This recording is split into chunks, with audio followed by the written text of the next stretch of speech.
Hello, historians. Today we are going to be talking about Europe after the fall of Rome. So, Lesson 1 in the reading covers geography of Northern and Southern Europe and the impact that that geography has had on history in the time period we're talking about. Then we'll talk a little bit about the spread of Christianity in Europe and a bit as well about the Frankish kingdoms and the important leader Charlemagne, or Charles the Great. Now, that's a lot to get through in one lesson, and so necessarily we're not going to go too deep into any one of the areas, so keep an eye out for future readings or other material that delves a little bit deeper into each of these sections as we move forward. So, Europe after the fall of Rome. Now, the geography of Europe was very much the same both before and after the Roman Empire. The geography didn't change very much, but the geography can help us understand exactly why the political situation in Europe played out the way it did after the collapse of the empire. So, while we don't have time for a brief history of Rome or anything like that, I'll just say that the most notable and important thing about the Roman Empire relevant to what we're discussing in the Middle Ages is simply that it, compared to Middle Age society in Europe, was very centralized, right? So by the time the empire was at its height, you had an emperor who was more or less in full control. You had governors who were in centralized control of large areas. They commanded legions or the Roman army, which enforced the rules and laws of the Roman Empire. So the same overall political system was responsible for keeping law and order as the way of life everywhere around the Mediterranean. So we could look at some of our maps of the Roman Empire. We see from Spain to the Middle East, the entire Mediterranean coast and much beyond was all ostensibly under this type of Roman law. Now, that's not to say everything was exactly the same everywhere in the Roman Empire. In fact, one of the reasons why the Roman Empire was successful was that it incorporated regional differences and didn't try to make everybody conform exactly to the Roman way of life, but at the end of the day, they had a common source of law and a common source of authority. And this more or less vanished when the Roman Empire collapsed. So, to say that the whole thing collapsed is of course wrong. The Western and Eastern empires had split by this point, and the Eastern Roman Empire remained going strong for another 500 years, and going, in at least some capacity, for 1,000 years after the fall of the West. We know it primarily as the Byzantine Empire today, but they would have continued to call themselves Romans through this time period. However, the western half of the empire certainly collapsed politically, right? This doesn't mean every single thing that the Romans built suddenly turned to ruins or disappeared, but it does mean that there wasn't that centralized authority anymore. No one person giving laws, no one army enforcing those laws, no one culture that's sort of seen as the most prominent or important. Now, the memory of Rome would continue to live on for many generations, and even until today, we look at the Roman Empire with a great deal of respect. Just look at the way that America copies the architectural style of Rome for important buildings like courthouses and our own Capitol building, all built in the Roman style. And we've even named our legislative branch, our highest legislative branch, the Senate, directly after the Senate of ancient Rome. So clearly the memory of Rome is important even until today. So it continues to be important throughout medieval Europe, throughout Europe in the Middle Ages. However, politically, it's not there anymore. It's just a thought. It's a memory. It was a way of doing things, but there's no longer that centralized authority. And so we get to see what happens to essentially an entire continent when it loses its government more or less overnight. But before we really get too deep into that, we should talk about the geography of Europe overall. Right? So although we call Europe a continent, we can see that it's actually part of Eurasia, a large landmass that includes both Europe and Asia. The Ural Mountains in modern Russia are usually considered the border between the two. But it's entirely political that we call Europe its own separate continent.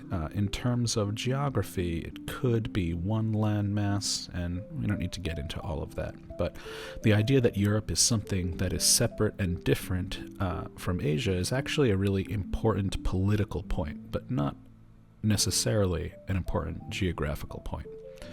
But if we look at a map of Europe, there are a few in your books, or some have been posted to the course as well. You can see that Europe's geography varies pretty wildly from place to place. It's a place with a lot of different climates and a lot of different types of geography. So, for example, it's a very mountainous region overall, but it's broken up into many smaller mountain ranges. So there's mountain ranges that cover most of southern Europe, but in the north you'll find mostly plains. So the vast northern European plain, located throughout northern Europe, is the location of most of Europe's rivers. Most of them begin up in these mountains a bit to the south and then flow north to the sea. If you go even further from the northern European plain, the land does start to rise again, and we get new sets of hills and mountains going all the way up to Scandinavia. So overall, the European coastline is a lot longer than it should be given the size of Europe, right?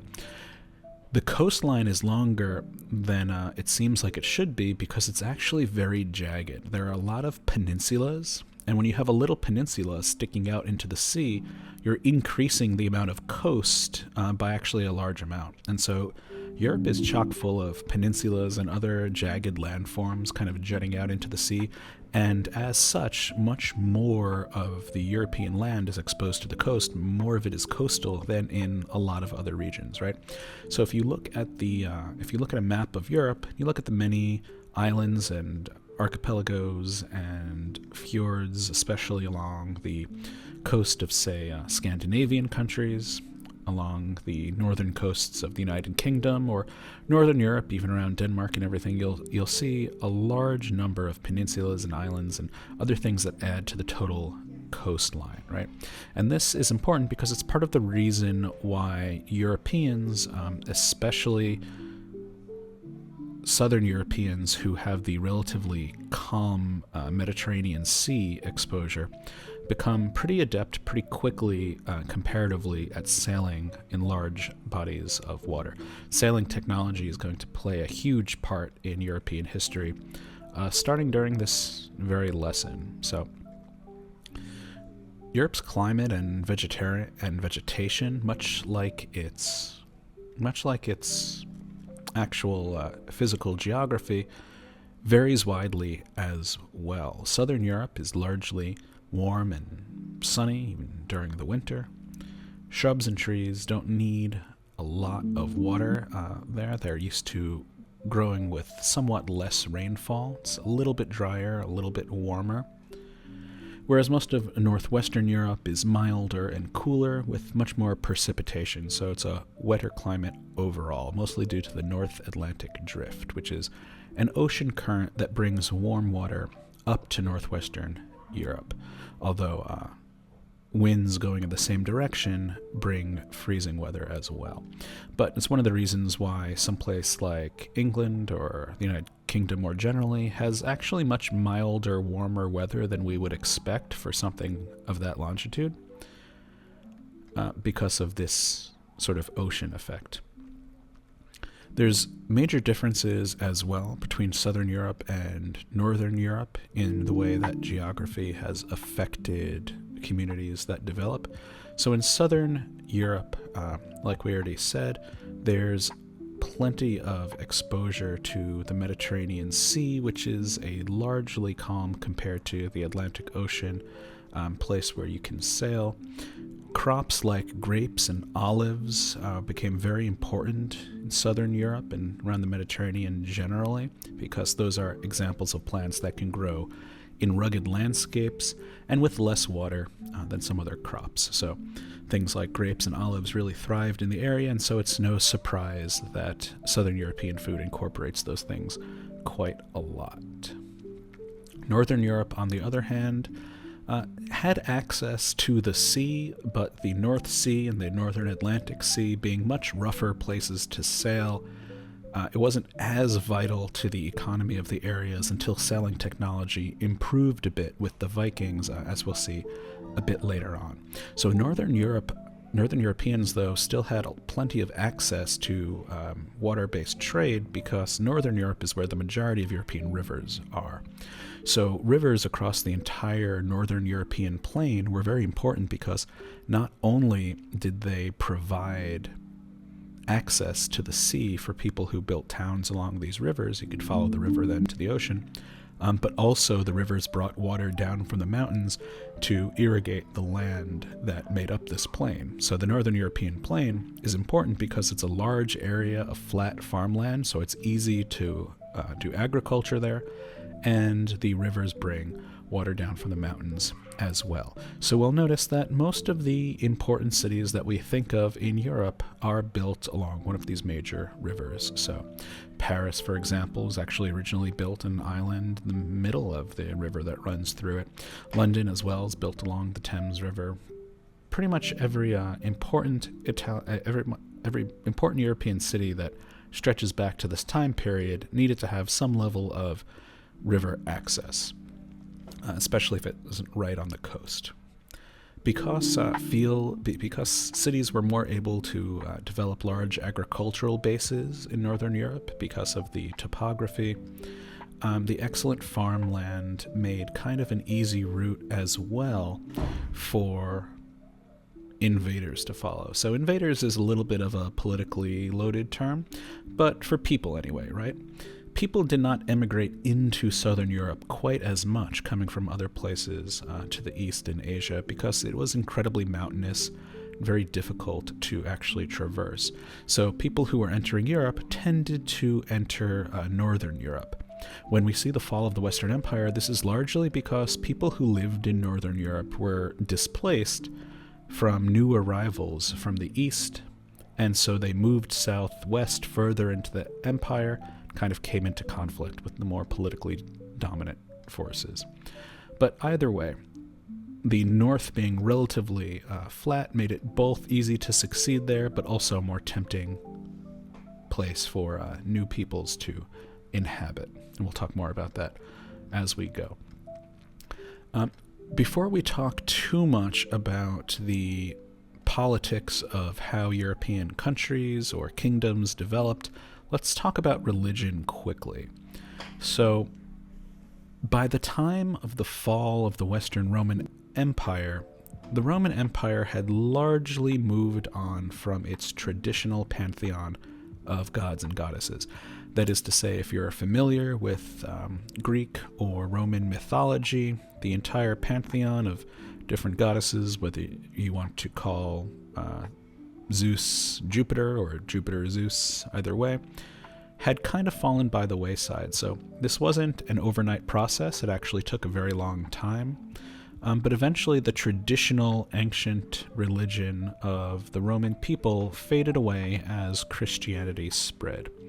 So Christianity began as a pretty small religion in the Middle East, began really as a offshoot of Judaism. But one of the important distinctions is that Christianity is evangelical, which means that it wants to spread. Christians want to convert other people to Christianity, which is not true of something like Judaism. So the Roman Empire kind of grudgingly tolerated Judaism for a long time, with various rebellions and various Jewish colonies breaking away or rejoining at different times. But ultimately, it wasn't too much of a problem because the religion didn't really want to spread at all. Jewish people thought, we're the Jewish people and we're the ones who practice this religion. It's not for other people. So they didn't actively try to spread it around.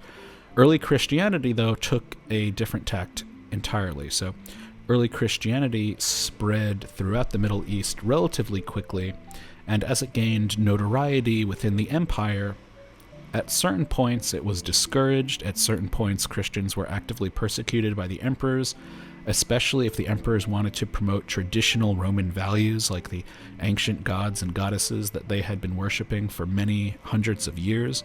But eventually, with Emperor Constantine, the empire actually converted the official state religion to Christianity.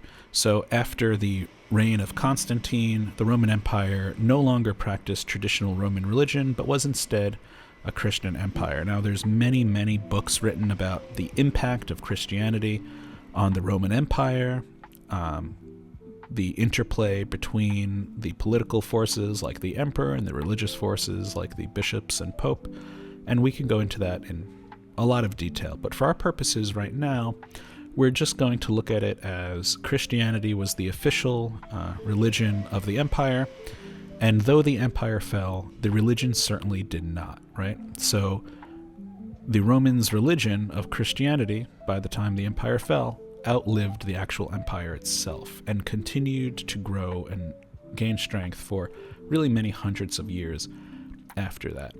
However, Christianity was not too popular in Northern Europe, as the empire didn't really spread too far to the north. It was very much a Mediterranean empire, and so there were still plenty of pagan people. So, for instance, people who lived way up in the north in Scandinavia, who we might call Vikings now, did indeed convert to Christianity after a certain point, but there was also a long period of time where they still believed in their traditional pantheon of gods and goddesses, Thor and Odin and all of that, while most of Europe was slowly converting to Christianity. But eventually the Vikings got there as well.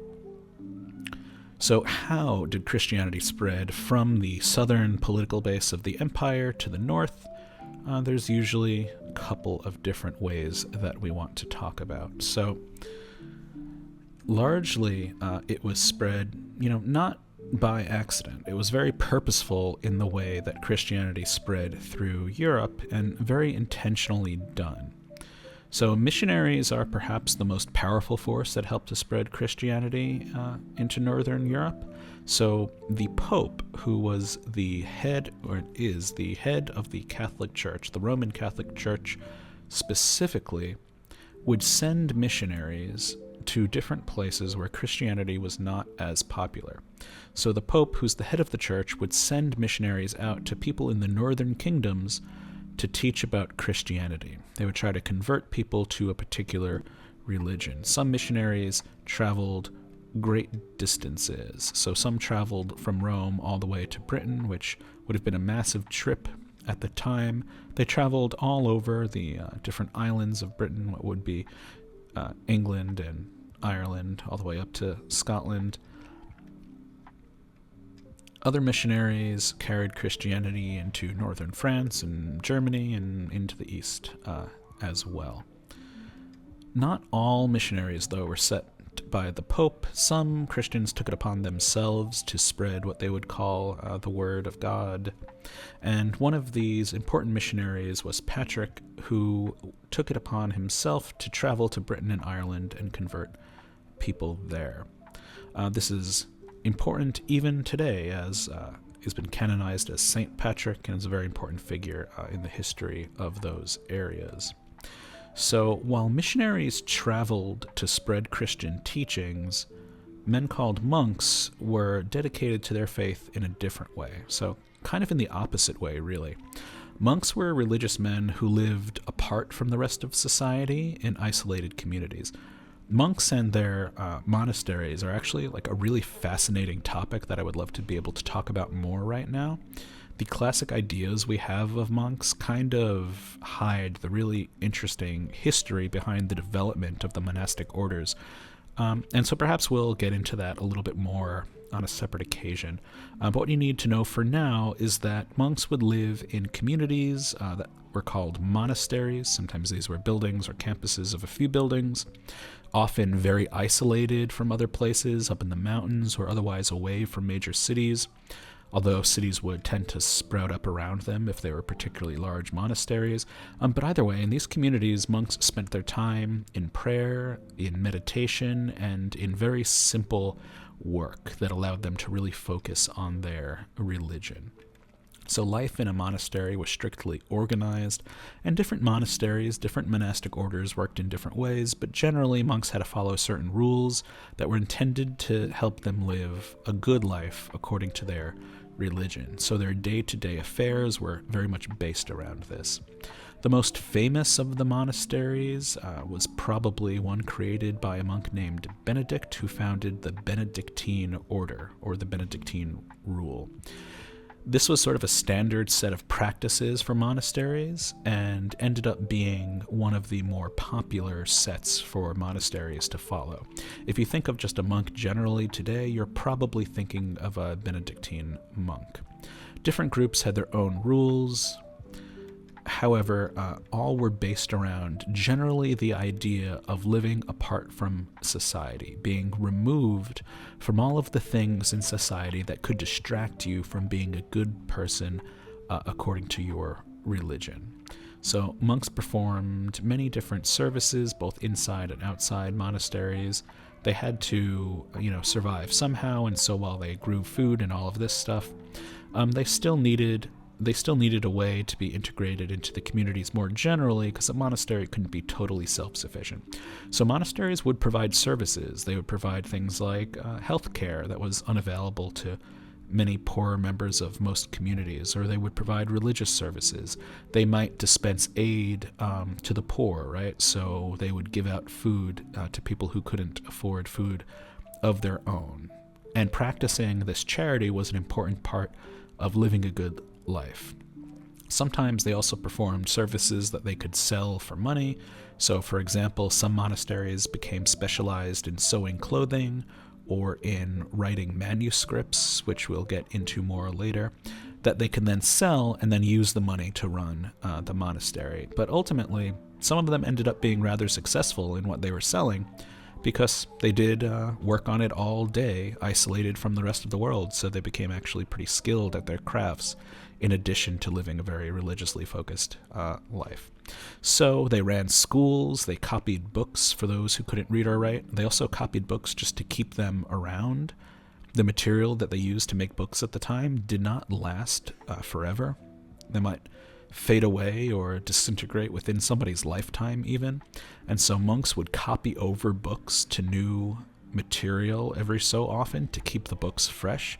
And this is kind of like a never-ending process until we invented the printing press. But it was very vital. And without monks doing that, we probably would have lost a lot of the most important texts of the time periods.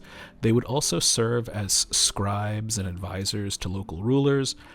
Often they were the only ones in an area that could read and write. That was something that was pretty much tied to religious learning. You had to learn to read and write through church-associated schools. Most people didn't know how, frankly, because you didn't need to be a farmer or whatever the case is.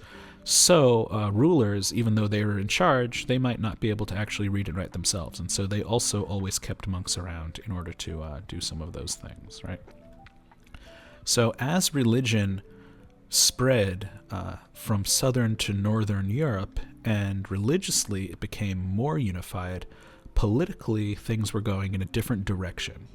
So after the Roman Empire fell, various groups all basically had to compete for authority in different areas, right?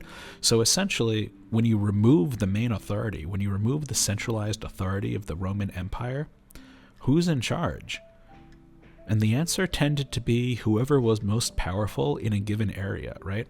So different regional governors or warlords or soldiers who happened to have a big following, or maybe merchants who were able to pay enough people to fight for them. Whoever happened to be most powerful in an area was more or less in charge of that area by default. If there was somebody nearby who was kind of like equally powerful, you might just continue to exist side by side. But if there was a conflict, it would be very dangerous to either organization, right? If you fought a conflict with another regional neighbor, even if you won, you might be now weak enough that somebody else would conquer you. So there was a very fine balance in how militaristic these rulers wanted to be. They wanted to be militaristic enough to defend and expand their areas, but they also did not want to be so aggressive as to have to fight too many wars and then weaken themselves such that they might be conquered in turn. So what you ended up with was often people making arrangements, and this leads to the creation of feudalism, which we'll talk about later on. But essentially, what used to be one empire was now many hundreds or perhaps even thousands of small political entities that were all a little bit paranoid about what all of the other ones were up to. So these many, many small kingdoms existed throughout Europe, and even though religion was becoming more centralized, the actual political borders were becoming less centralized. However, as we can tell from the simple fact that Europe is not made of thousands of different countries today, that this situation wouldn't last forever, and groups would slowly unite or at least pledge loyalty to each other in ever-increasing political units until we have things that are more resembling countries. But this was not an easy or short process. It happened very gradually, and there were a lot of ups and downs in terms of decentralization and re-centralization. But the most important group that we want to look at right now are the Franks. And so it's tempting to think of the Franks as simply the early French, and to some extent that is accurate, but we don't want to have the misunderstanding that they were actually just like French people from a long time ago, right? They didn't really speak French, or at least very few of them spoke French. French was really just the language of the area immediately around Paris, is originally a dialect of Latin, but either way, the Franks were, some would call them a tribe, some might call them large kinship structure, some would call them, an early version of a country, but they didn't have, set borders and other things that we would necessarily expect from a modern country, but definitely a larger political unit. Either way, the Franks are one of the Germanic tribes that we want to talk about. So they're from the region of Gaul, which was mostly contiguous with modern-day France, but the Romans would have known it as Gaul. They conquered it relatively early on in the span of Roman history, and so there was a lot of residual influence from the Roman Empire, certainly still in the area. Now, all of the different tribes throughout the regions where the Franks settled would often be in conflict with each other. During this time, most of the different tribes or most of the different groups of Franks weren't necessarily Christian at all. They all followed different pagan religions, some a little bit more Scandinavian, some a little bit more in line with what was being followed in Celtic areas. But either way, it was Clovis, who was a king of the Franks, who first converted to Christianity, or rather was the first major ruler to convert to Christianity, right? So he was able to consolidate a lot of power, and then once Clovis's kingdom reached a certain size, he converted himself and his small empire into Christianity, which was important because then it received the backing and the authority of the Pope, right? So when you have a king, when you have a ruler who is calling themselves a Christian now, suddenly it becomes even more attractive for other lesser nobility or even common people to identify as Christian as well, because then you might be in the good graces of this powerful ruler who is Christian and therefore supposed to take care of other Christians in the world, right? So converting to Christianity was also seen as a way of being closer to rulers who had done the same, and rulers kind of had the same advantage, right? If they declared themselves Christian, and a lot of people in the area were, they would be less likely to have to fight to control the area if they showed that they were similar to the people that they wanted to rule. If they had the same beliefs in religion, maybe people will be more accepting of this person being king, right? So both sides really had something to gain by consolidating religiously in this way. So Clovis converted to Christianity and thereby grew his power even more. So more and more Franks wanted to join Clovis. But it was Clovis's descendant Charlemagne, or Charles the Great, who truly united the Franks into one political entity. So Charlemagne was a great warrior. He built up his strength really mostly by conquering surrounding kingdoms until his own kingdom became big enough that other people didn't really want to fight all that much, and so he was able to incorporate more area politically, having people pay homage to him or pay tribute to him rather than actually having to fight. But either way, Charlemagne was able to unite the Franks and built an empire that spans most of modern France and a good bit of modern Germany. So Charlemagne ended up spending a lot of his time at war because he was very much a conquering king. He personally led his armies into most battles that he fought against neighboring kingdoms, and so that was another way that he had a lot of respect from his people. And by the time he was finished, Charlemagne's empire really included pretty much all of what is now France, but like we said, also parts of modern Germany, but also parts of modern Austria and Italy, and even sections of northern Spain. So, where Charlemagne really stands out, though, because this empire could have easily completely fallen apart as soon as he died, and part of the way that it didn't was by his real uniting the politics of the empire with this new religion of Christianity. So we don't have time to get into like all of the details on how this went down, but probably the most historically important part of Charlemagne's rule was that he went from being king of the Franks to the Holy Roman Emperor. So how did that happen? Charlemagne, as a Christian king, had conquered many parts of the former Roman Empire, right? So he conquered all of Gaul, he conquered parts of Italy and Spain like we talked about. So he was already politically in charge of a lot of the area that used to be the Roman Empire. So he's a very important player to people in Rome, and that includes the Pope. So the Catholic Church is based in Rome, even though Rome is no longer the seat of the great empire it used to be. It is still the seat of Christianity as a religion.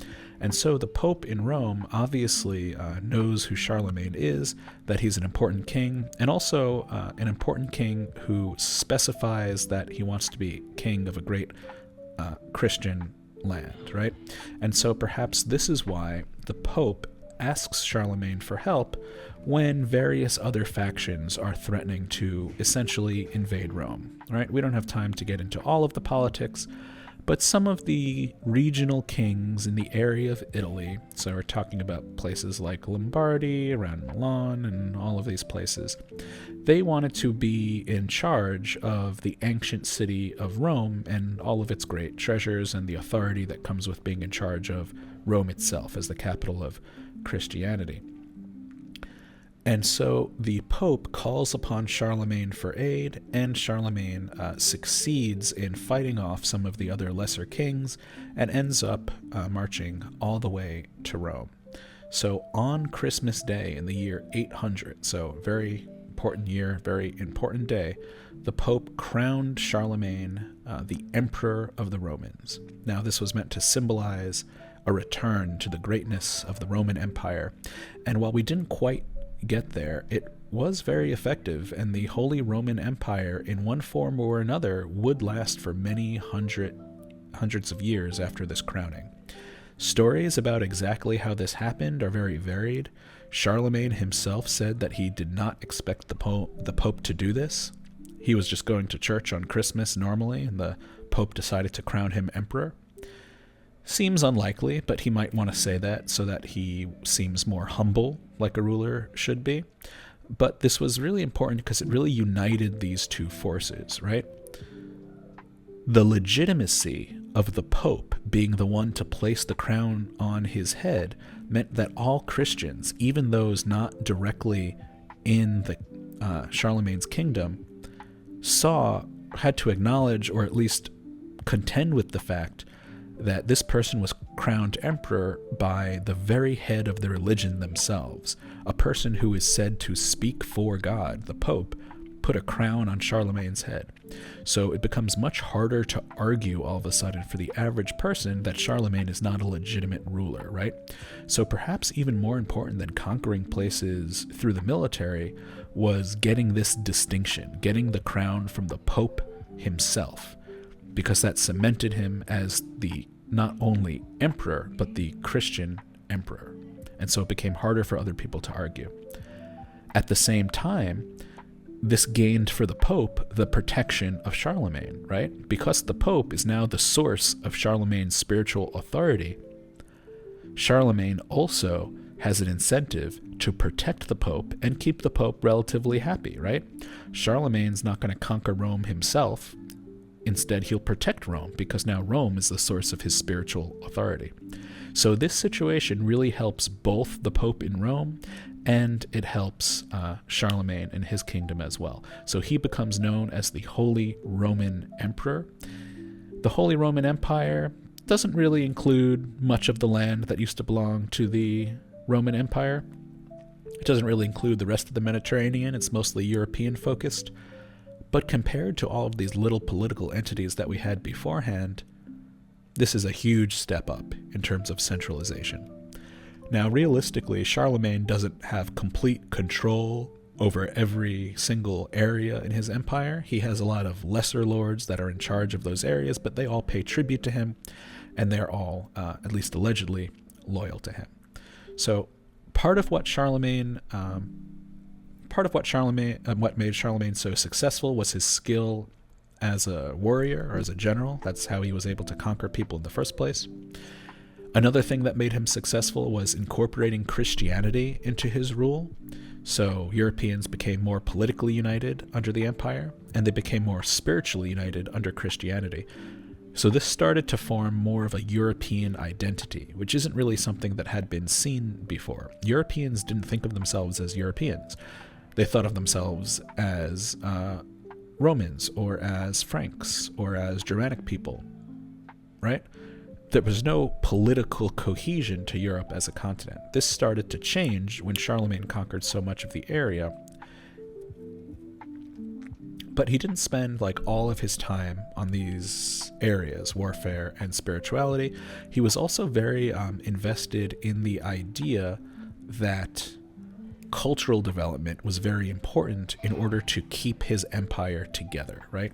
He needed to develop a European culture so that people would see each other as neighbors and equals and allies against people who were not European, who we'll talk about in a bit.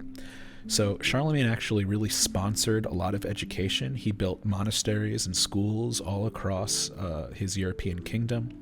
He brought in scholars to teach at his capital city from all over the known world. He made his capital in an area that's now in Western Germany, but it was really in the center of the empire that he had created. And he brought in scholars from all over the world to his empire to not only develop ideas further, but also spread things like reading and writing. And so Charlemagne also helped to develop the culture of Europe at the same time that he helped to develop the spread of Christianity and the political unification of many parts of Europe. However, that doesn't necessarily mean that all was well. As Europe was coalescing into one political entity, religiously and politically, it also faced a lot of threats from the outside. So your text uses the word invaders a lot, but there's kind of a judgment there. People invading, we could also just call them settlers, or people who are looking for a place that would be a good home, right? A lot of people were displaced from the east, and so they moved into Europe along the European plain that we talked about.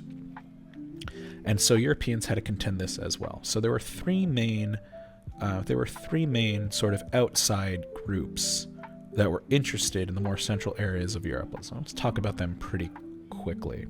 So, because even while Charlemagne was building his empire, there were these new things to contend with all around Europe. So we're just going to talk about them very, very briefly. We'll get into each group more later on. But first we have Islamic empires that are expanding rapidly in the south, right? So it's during this time period, more or less, that Islam develops as a religion in what we would now call the Middle East. It very quickly spreads to incorporate most of the Middle East, to incorporate what Christians would call the Holy Land, incorporate the important city of Jerusalem, but then spread to economically very important areas like Egypt. Egypt had been one of the main sources of wealth of the Roman Empire. But as Islamic empires or caliphates expanded out of the Middle East, Egypt was one of the first to be conquered. So now they had a very strong economic base, and Muslim empires continued to expand across northern Africa all the way to Spain. So people went from the northern tip of what's now like Morocco to Spain and continued to expand in that direction. It wouldn't be until many hundreds of years later that Christian Europeans and Spanish Muslims would actually fight a series of wars that would remove Islamic influence from Spain for the time being, right? But all along the southern borders of Europe, these Islamic empires were gaining strength. Meanwhile, from the east, you have the Magyar people who are entering across this European plain. These are people who were displaced by nomadic people to the east, so essentially they were fleeing nomadic horse cultures. So, it wouldn't be period accurate, but we could think of the Mongols, for example, making certain eastern locations just a little bit harder to live in, and so Magyars would move west into the relatively more protected Europe. The mountainous regions made it harder for these nomadic tribes to interfere with them. So Magyars aren't really a political or ethnic group that we consider super separately from Europeans today, but at the time period they would have been seen as outsiders. Magyars are the ethnic group that settles the region that's now Hungary, and is why there's always some conflict between Hungary and Austria until ultimately they united into the Austro-Hungarian Empire. But they're moving into Central Europe. They're settling different areas. Some areas they have friendly relations, some areas are less friendly, but either way, that's from the east. And then in the north, you, of course, have Vikings. So we'll talk more about the Vikings later on, but the Vikings become incredibly skilled at seacraft. They become very good mariners and sailors, and so they are able to sail up many of these northern European rivers so that they can raid areas, or so that they can trade with areas too. Vikings are often, presented as unusually barbaric people, but they really weren't. They were the usual amount of barbaric for the time period, but Europeans were very scared of them because they could show up at any time, right? They might not have been more violent than any random Frankish person, but they could show up a lot more unexpectedly because of their incredible naval technology. It just allowed them to move around much faster. And we'll talk about why this caused coalescing politically in areas of Northern Europe in a bit. But for now, what you need to know is really that Europeans are kind of boxed in between Islamic empires in the south, Magyars and other groups moving in from the east, and the threat of Vikings in the north. A lot of Europeans feel like they need kind of an incentive to really stick together during this time period. And so that could also be a good part of the reason why Charlemagne is successful, right? It's seen as beneficial to have a really strong European ruler to defend against these exterior threats. So, what have we talked about today? We looked quickly at the geography of Europe, why Northern Europe and Southern Europe differ politically up to this time period, and why they're very different geographically. We talked about the spread of Christianity from the old base of the Roman Empire into the more northern areas of Europe, and the adoption of Christianity by Clovis and Charlemagne. We talked about how politically things broke down after the fall of the empire, and warlords or other local notables became in charge of their own respective areas of influence, and there were many hundreds, if not thousands, of small, tiny kingdoms throughout Europe.